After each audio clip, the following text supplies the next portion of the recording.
नमस्ते। मेरा ये दावा है कि नरेंद्र मोदी का अगर सबसे ज्यादा प्रचारक कौन है, सबसे अच्छा प्रचारक कौन है, तो वो है राहुल गांधी। हम जैसे लोग नरेंद्र मोदी जी के समर्थक हैं। हम भारतीय जनता पार्टी एवं नरेंद्र मोदी जो काम करते हैं उसमें से अच्छापन आपको बताते जरूर है, लेकिन मेरा ये मानना है, मानना छोड़ दीजिए, मेरा ये दावा है कि हम नरेंद्र मोदी के अच्छे प्रचारक नहीं हैं। वो क्या अंधभक्त वाली कैटेगरी लगाई जाती है, कोई 40 पैसे वाले कहता है, चलो वो हम नहीं हैं। वो हम नहीं हैं इसलिए कि हमसे बेहतर कोई है, और वो कौन है? वो है राहुल गांधी। राहुल गांधी जैसे मोदी का प्रचार प्रसार और कोई नहीं कर सकता, कोई नहीं कर सकता। लोगों के सामने राहुल गांधी को ले जाकर अगर बताया जाए कि क्या इनको देश का प्रधानमंत्री करना है, तो लोग कहेंगे अच्छा है भाई, नरेंद्र मोदी ही अच्छे हैं, हम उनको ही बनाएंगे। इसलिए मैं कहता हूं कि राहुल गांधी एक सबसे अच्छे प्रचारक नरेंद्र मोदी जी के लिए है, क्योंकि वो खुद क्या बोलते हैं उन्हें ही पता नहीं चलता। मतलब उड़पटांग सी बातें, ऐसी बातें जो खुद के ऊपर आ जाए, ऐसी बातें बहुत करते हैं राहुल गांधी। एक ताजा ताजा उनका भाषण सुना देता हूं, छोटा सा। उसमें वो कहते हैं कि हम जब छोटे थे, शायद वो सोचते होंगे कि हम अब बड़े हो गए हैं।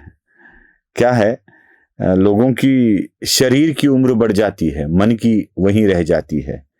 उम्र 55 की बन जाती है, दिल बचपन का रह जाता है। वैसे राहुल गांधी को लगता है जब वो छोटे थे, मतलब वो आज भी मुझे छोटे बच्चे जैसे ही लगते हैं, लेकिन ऐसा बच्चा जो आप कार्टून में देखते ना, मैं हूं जियान वाला, वो वैसा बच्चा मुझे लगता है। वो लोगों को तंग करने वाला, लोगों की शिकायतें करने वाला, अच्छे कामों में टांग अड़ाने वाला जियान जैसे लगता है, वैसे मुझे राहुल गांधी लगते हैं। वो क्या कहते हैं? वो कहते हैं कि वो जब छोटे थे तब लेह लगाकर, मतलब वो जमाना बहुत पुराना है, पोस्टर चिपकाए जाते थे, और पोस्टर चिपकाने के लिए पीछे चिपकाने वाला गम लगाया जाता था, जो आटे को गर्म करके उसको उबाल कर पानी के साथ बनाया जाता था, जिसे मराठी में खड़ भी कहा जाता है। वो बनाकर पोस्टर चिपकाने के लिए हम बाहर निकलते थे। 1980 की बात करते हैं, उन्हीं की जुबानी सुन लीजिए। मैं राजनीतिक परिवार में पैदा हुआ। जब मैं छोटा सा था 1980 में, प्रियंका और मैं घर में लेई बनाते थे, रात को निकलकर पोस्टर चिपकाते। सुना? अब राहुल गांधी बात 1980 की कर रहे हैं। राहुल गांधी का अगर मुझे ठीक से याद है तो जन्म है 1970 का। मतलब राहुल गांधी उस वक्त रहे होंगे 10 साल के, 80 के साल में 10 साल के, मतलब 5वीं या 6ठी क्लास में वो पढ़ते होंगे। शायद तब देश के प्रधानमंत्री पर इंदिरा गांधी आने वाली थी, ये बात तब की होगी शायद, क्योंकि जब इंदिरा गांधी जी की सरकार गिर गई थी और बीच में मोरारजी देसाई और चौधरी चरण सिंह वाली सरकार आई थी, तब की ये बात है। तब कांग्रेस का प्रचार प्रसार करने के लिए राहुल गांधी 10 साल के पोस्टर चिपकाने के लिए बाहर निकलते थे। थोड़ा सा तो कम से कम ख्याल किया होता राहुल गांधी ने, थोड़ा सा तो कम से कम। प्रधानमंत्री के घर के लोगों को रात के वक्त पोस्टर चिपकाने के लिए क्या निकलना पॉसिबल था? क्या देश की सुरक्षा व्यवस्था इसके लिए परमिशन देती थी? चलो, और बच्चा भी कितना, 10 साल का। मतलब आज भी हाइट उतनी ही है राहुल गांधी की, बचपन में कितनी होगी, उतनी बड़ी हाइट के तो नहीं हुए होंगे। और पोस्टर तो नीचे चिपकाए नहीं जाते थे, ऐसी जगह चिपकाए जाते थे जहां से लोग फाड़ ना सके, निकाल ना सके, ऐसी जगह चिपकाए जाते थे। आज की पीढ़ी को शायद ये मालूम नहीं है, जो 30 के आगे के हैं उनको तो मालूम होगा ही नहीं, लेकिन 30 के पीछे वाले जो होंगे, 40, 45, उनको ये चीजें जरूर पता है। जिन्हें टीएन शेषन अच्छी तरह से पता है ना, उनको ये बातें समझ आने लगती है। 10 साल की उम्र में क्या राहुल गांधी ये कर सकते थे? और सबसे बड़ी बात मैं आपको बता दूं कि इंदिरा गांधी का प्रधानमंत्री का कार्यकाल बड़ा लंबा था। 1966 में अपने लाल बहादुर शास्त्री जी के मृत्यु के बाद इंदिरा गांधी प्रधानमंत्री बनी थी, शास्त्री जी के बाद। और 66 से लेकर 77 तक लगभग 11 साल का वो कार्यकाल होता है। उन्होंने आपातकाल भी लगवाया था बीच में, तो उस कार्यकाल में वो प्रधानमंत्री रही थी। उसके बाद उनकी सत्ता चली गई, मोरारजी देसाई बने, नहीं टिक पाए, चरण सिंह बने, नहीं टिकने दिया, और फिर 80 में इंदिरा गांधी प्रधानमंत्री बनी, और 80 से लेके 84 तक, उनके असैसिनेशन तक, वही प्रधानमंत्री के तौर पर काम करती रही। इतना बड़ा कार्यकाल उनका, और ये काम करते थे। और एक बात उन्होंने कही थी बीच में ही, उन्होंने कहा था कि मैं बचपन से ही प्रधानमंत्री कार्यालय जाता था और वहां की फाइलें भी देखता था। मतलब इनको पता है, वो चुनाव आयोग पर आरोप लगाना था, इनको पता है कि कैसे कैसे आरोप लगाए जाते थे। मुझे फिर हंसी आई। मैंने सोचा कि क्या प्रधानमंत्री कार्यालय के अफसर कितने कितने मासूम और भोले होंगे बेचारे, जो प्रधानमंत्री के घर के छोटे से बच्चे को भी, पोते को भी फाइलें दिखाया करते थे। छोटा सा बच्चा तो होगा ना, उसे भी फाइलें दिखाया करते थे, और फाइलें देख देख कर ये पढ़ते थे क्या है उन फाइलों में, कैसे आते हैं प्रपोजल्स, कैसे प्रधानमंत्री उसको मंजूर या नामंजूर करते हैं। राहुल गांधी के बचपन के कार्यकाल में अगर राजीव गांधी का भी कार्यकाल जोड़ा गया, मतलब 84 में, 31 अक्टूबर 84 में राजीव गांधी प्रधानमंत्री बने, और वो प्रधानमंत्री के कार्यकाल पर 2 दिसंबर 1989 तक बने रहे, 5 साल उनके।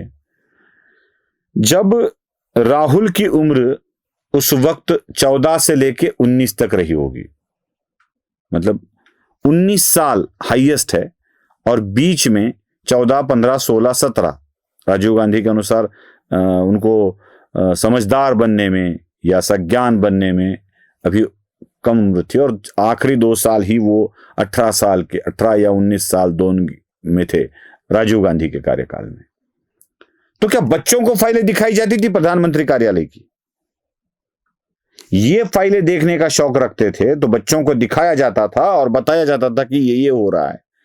क्या प्रधानमंत्री बनने का ट्रेनिंग घर में ही दिया करते थे? राहुल गांधी बोलने लगे ना तो कुछ भी बोल देते हैं और दुनिया के सामने अपने हंसी करा लेते हैं।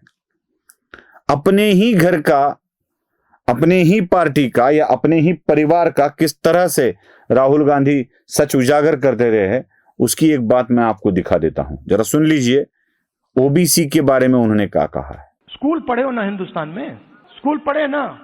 आप मुझे बताओ, आपने स्कूल में हिस्ट्री की तो किताब पढ़ी होगी, उसमें ओबीसी की हिस्ट्री कौन सी थी, कहां थी? उसमें कहीं लिखा था ओबीसी की हिस्ट्री के बारे में? कुछ लिखा था? मैंने तो नहीं पढ़ा।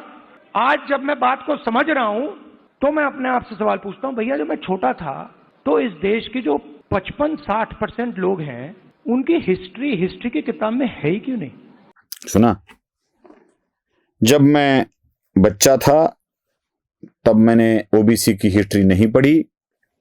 वो ओबीसी का परसेंटेज भी डिक्लेयर कर देते हैं, 50 से 60% ओबीसी है।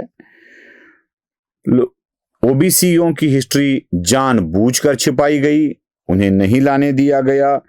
क्यों लाने नहीं दिया गया, ये सारी बातें राहुल गांधी बताते हैं।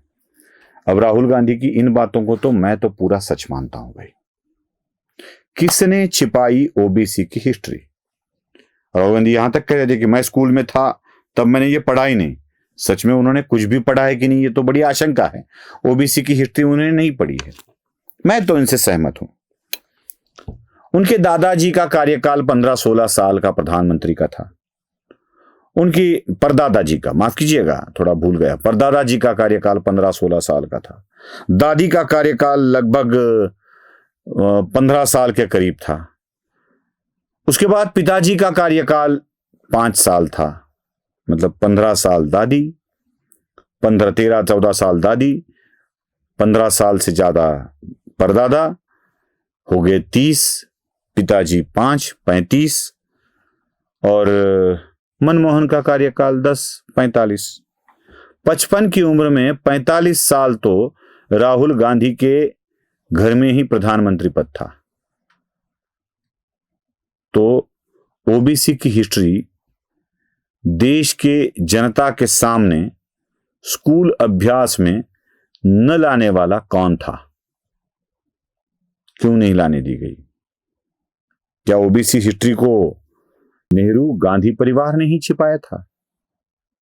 अब जाके उसमें बदलाव करके कुछ आ रहा है तो राहुल गांधी इस पे भी विरोध कर रहे हैं। इसको क्यों हटाया, उसको क्यों हटाया, मुगलों का इतिहास क्यों हटाया, आक्रांताओं का इतिहास क्यों हटाया, आप बाकी लोगों का इतिहास क्यों दे रहे हो, राजपूतों का इतिहास क्यों बता रहे हो? राहुल गांधी को इसी पर भी आपत्ति है, कांग्रेस को भी इस पर आपत्ति है।